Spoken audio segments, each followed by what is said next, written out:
একদিকে চাপ বাড়ছে, অন্যদিকে বাড়ছে পাল্টা জবাবের প্রস্তুতি। কথার লড়াই পেরিয়ে পরিস্থিতি এখন এমন এক পর্যায়ে যেখানে একটি ভুল সিদ্ধান্তই বদলে দিতে পারে পুরো মধ্যপ্রাচ্যের চিত্র। ওয়াশিংটনের হুমকির জবাবে তেহরানের কণ্ঠেও এবার কঠোর বার্তা।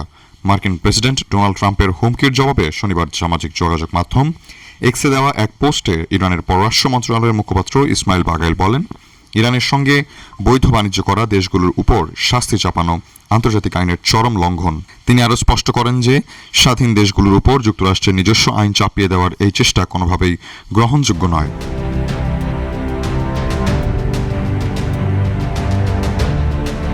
বাঘাইয়ের মতে, অন্য দেশকে ইরানের সঙ্গে বৈধ বাণিজ্য করতে বিরত রাখার অধিকার কারও নেই। এমন নীতি কার্যকর হলে বিশ্ব সার্বভৌমত্বের ধস ও আধুনিক উপনিবেশদের পুনরুত্থান ঘটবে। ট্রাম্প ও মার্কিন অর্থমন্ত্রী স্কট বেসেন্ট ইরান ও তার বাণিজ্যিক অংশীদারদের উপর মারাত্মক অর্থনৈতিক চাপের হুঁশিয়ারি দিলেও তেহরান একে পুরনো কৌশল বলে উড়িয়ে দিয়েছে। ইরানের পররাষ্ট্রমন্ত্রী নতুন নিষেধাজ্ঞাগুলোকে অতীতের মতোই একটি ব্যর্থ উদ্যোগ হিসেবে দেখছেন। তবে এবার অর্থনৈতিক চাপের পাশাপাশি হরমুজ প্রণালী ঘিরে উদ্বেগ বাড়ছে। অন্যদিকে ট্রাম্প জানিয়েছেন, ইরান চুক্তিতে আগ্রহী হলেও এখনও প্রস্তুত নয়, যা হরমুজ সংক্রান্ত তার মন্তব্যের সাথে মিলে উত্তেজনা আরও বাড়িয়েছে।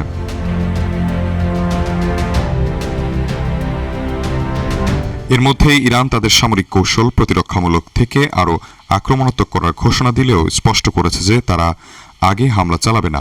তবে কোনো আগ্রাসন হলে আগের চেয়ে আরও ভয়াবহ ও ব্যাপক জবাব দেওয়া হবে বলে হুঁশিয়ারি দিয়েছেন ইরানি সেনাবাহিনীর মুখপাত্র। ইরান গত বছর প্রতিরক্ষামূলক অস্ত্রের উৎপাদন দ্বিগুণ ও ক্ষতিগ্রস্ত সামরিক ব্যবস্থা মেরামত করেছে এবং বাগদাদের অনুরোধে ইরাকি তেল ট্যাঙ্কারগুলোকে হরমুজ পার হওয়ার বিশেষ অনুমতি দিয়েছে। অন্যদিকে ইরাক জানিয়েছে কোনো দেশের উপর হামলার জন্য তাদের ভূখণ্ড ব্যবহার করতে দেওয়া হবে না। সব মিলিয়ে অর্থনৈতিক নিষেধাজ্ঞা এবং সামরিক প্রস্তুতির দ্বন্দ্বে হরমুজ প্রণালীকে কেন্দ্র করে পুরো মধ্যপ্রাচ্য এবং বৈশ্বিক জ্বালানি বাজার এবং চরম ঝুঁকিতে রয়েছে। অর্থনৈতিক হুমকির মুখে ইরানের এই পাল্টা সামরিক বার্তার পর এখন বিশ্বমঞ্চে মূল প্রশ্ন, পরবর্তী পদক্ষেপটি কার? সাইফুল ইসলাম, ডেস্ক রিপোর্ট, দেশ বুলেটিন।